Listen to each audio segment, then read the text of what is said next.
A storage facility for the homeless is coming to Logan Heights despite heavy protests by neighbors. The center will take over a building on 20th and Commercial Streets. Police say it met the definition of a criminal threat. This is only one of a bunch of recent threats since the school shooting happened in Parkland, Florida. And since that happened back on Valentine's Day, schools here have dealt with at least 23 threats. In response, San Diego Unified and local law enforcement leaders have planned a press conference for tomorrow about all these school threats. And now to the nor'easter hitting right now, bringing nearly a foot of snow to some areas on the East Coast. More than 3,000 flights have been canceled so far, and schools shut down across 6 states. ABC's Maggie Rulli is in New York's Central Park with the latest. A scary moment last night during 10 News at 11. Reporter Bree Steffen harassed by a man during her live report on the day's protests over the president's visit. That was her report. Now, we want to first tell you she and her photographer Mike Gold are okay. No problem. So what? So that was the moment captured on live television there. Police were called and they're now handling this matter. The man's motive is unclear.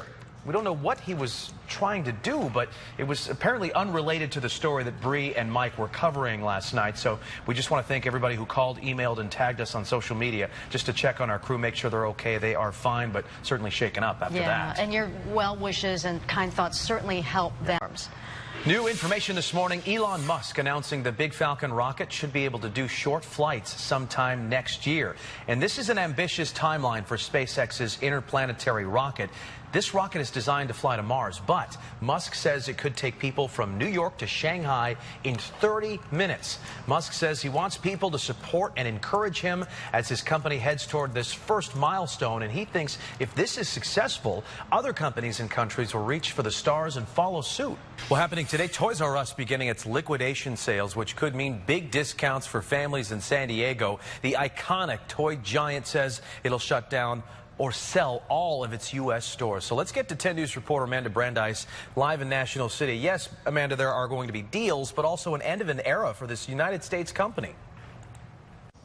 It is. It's a really sad day for those of us who grew up as Toys R Us kids and for the parents. And let's take you back to the tarmac there at Joint Base Andrews as Air Force One taxis and gets ready to take off here in the next couple of minutes. The president on board there just landed on Marine One and now is on Air Force One as he comes to Miramar, MCS Miramar, which we will see him land probably around 11:45. He was scheduled to take off about 15 minutes ago, just slightly behind, but you know, Air Force One can make up some of that time in the sky. They can speed up. So we'll see them at 11:30 our time at MCAS Miramar, and we will carry that live as well. New this morning, relatives of the family accused of shackling their 13 children in their Paris home say that the parents are living 2 completely different experiences behind bars. The sister of Louise Turpin says it seems as if she's in a fantasy world. It's just a waste of taxpayer dollars. This is not what a businessman would do, and it's not what a conservative would do. There are critics who say, though, that there's a $77 billion high-speed rail project in California that seems to be a waste of money. What do you say to that? Investing in transportation is critical in our state. It is important infrastructure that will be used to Californians to traverse the state. we need to go work out, you guys. Right. Well, we can't. Well, I guess I could do push-ups while you could do you? this. All right, with claps in between. Okay. 5:48. New this morning. Oprah Winfrey. Where are the claps, Jason? Thank you. Okay, I'm not going to show off now. Here it is back. New this morning, Oprah Winfrey will... Out of there, she identified the thief as a transient with one arm. He was last seen running toward a freeway underpass nowhere near a man named Dr. Richard Kimball. 5:59, a Navy sailor faced